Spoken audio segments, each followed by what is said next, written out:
Ganesh sir, ನಿಮ್ಮ ಎಲ್ಲ fans ಕಾಯ್ತಾ ಇದ್ದಾರೆ ನಿಮ್ಮ ಮಾತುಗೋಸ್ಕರ. ಸೊ ನಿಮ್ಮ ಮಾತು. ಎಲ್ರಿಗೂ ನಮಸ್ಕಾರ.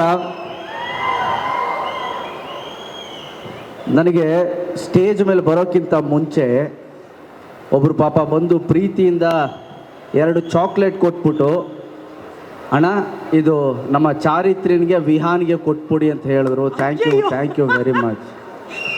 ನೀವು ಹೇಳಕ್ ತಾನೆ ಇವ್ ನಮ್ಮ ಹುಡುಗ ಬ್ಯಾಗಲ್ಲಿ ಹಾಕೋಬಿಟ್ಟ ತಪ್ಪಂತ. ಲೇ, ನನ್ನ ರೆಸ್ಪೆಕ್ಟ್ ಆದ್ರೂ ಉಳಿಸೋದಲ್ವಾ? ಇದು ನನ್ನ ಕಡೆಯಿಂದ ನೀವು ಕೊಡಿ ಸರ್, ವಿಹಾನ್ ಕೊಡಿ ಸರ್. ಕರೆಕ್ಟ್, ಅದು ಎಕ್ಸ್ಟ್ರಾ ಕೊಟ್ಟರು ಈಸ್ಕೋತೀನಿ, ನೋ ಪ್ರಾಬ್ಲಮ್. ಹಂಗಂತೀರಾ ಸರ್? ಪರ್ಚೇಸ್ ಮಾಡ್ಕೊಟ್ಟು. Thank you. ಸೊ ಇದು ಹೇಳುತ್ತೆ, ಗಣೇಶ್ ನಿನಗೆ ಜವಾಬ್ದಾರಿ ಇದೆ,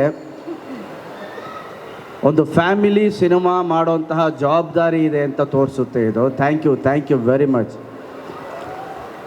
ಸೊ ಪ್ರತಿ ಸಲ ಸಿನಿಮಾ ಮಾಡಬೇಕಾದ್ರೂ ನಾನು ಯಾವಾಗಲೂ ಅಂದ್ಕೊಂಡಿರ್ತೀನಿ, ಒಟ್ಟಾರೆ ನನ್ನ ಸಿನಿಮಾ ನೋಡೋಕ್ಕೆ ಬಂದಂತಹ ಪ್ರೇಕ್ಷಕ ಮುಜುಗರಕ್ಕೆ ಒಳಗಾಗಬಾರ್ದು, ಅವನಿಗೆ ಕಸಿವಿಸಿ ಆಗಬಾರ್ದು, ಚಕ್ಲಗಳು ಇರಬೇಕು, ಜೀವನದಲ್ಲಿ ರಸಿಕತೆ ಇರಬೇಕು. ಆದರೆ ತುಂಬಾ ಇದಾಗಬಾರ್ದು, ನೋಡ್ಬೇಕಾದ್ರೆ ಅಯ್ಯಯ್ಯೋ ಪಕ್ಕದಲ್ಲಿ ಯಾರೋ ಇದ್ದಾರೆ ಹೇಗೆ ನಗೋದು ಅನಿಸ್ಬಾರ್ದು. ಆ ಎಚ್ಚರಿಕೆನ ಯಾವಾಗಲೂ ಹಿಡ್ಕೊಂಡು ಮಾಡ್ತಾ ಇರ್ತೀನಿ. ಅದಕ್ಕೆ ಸಿಕ್ಕಿದಂಥ ಅವಾರ್ಡ್ ಇದು.